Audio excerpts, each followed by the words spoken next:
ఉత్తర Korea వద్ద 57 శక్తివంతమైన అణ్వాయుధాలు ఉన్నాయని అమెరికా అధ్యక్షుడు డొనాల్డ్ ట్రంప్ పేర్కొన్నారు. ఈ ఏడాది ఆ దేశాధినేత కిమ్ జోంగ్ ఉన్తో భేటీ అయ్యే అవకాశం ఉందని పేర్కొన్నారు. కిమ్తో తనకు మంచి సంబంధాలు ఉన్నాయని ట్రంప్ వెల్లడించారు.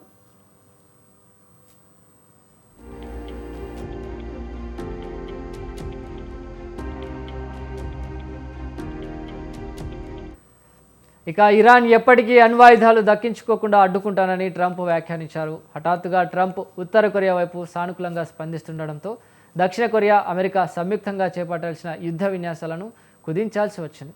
కిమ్తో సత్సంబంధాలు పెట్టుకుని తన విదేశాంగ విధానం విజయంగా చెప్పేందుకు ట్రంప్ ప్రయత్నిస్తున్నారనే విమర్శలు ఉన్నాయి.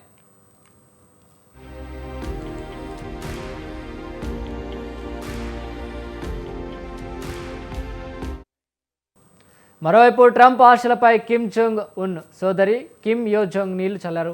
తన సోదరుడితో టచ్లో ఉన్నట్లు నిన్న ట్రంప్ చేసిన వ్యాఖ్యలపై స్పందించారు. ఆ విషయం తనకు తెలియదని తేల్చి చెప్పారు.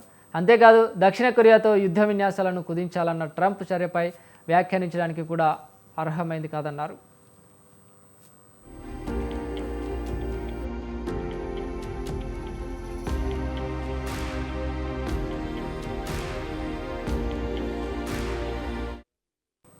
ఇరాన్ విషయంలో అమెరికాకు మద్దతుగా నిలవడానికి మిత్రదేశం దక్షిణ కొరియా విముఖత వ్యక్తం చేయడంతో ట్రంప్ ఉత్తర కొరియా నేతను పొగడటం మొదలుపెట్టారు. అంతేకాదు దక్షిణ కొరియాతో నిర్వహించే సంయుక్త సైనిక విన్యాసాలను గణనీయంగా తగ్గించాలని తమ రక్షణ శాఖను ఆదేశించారు.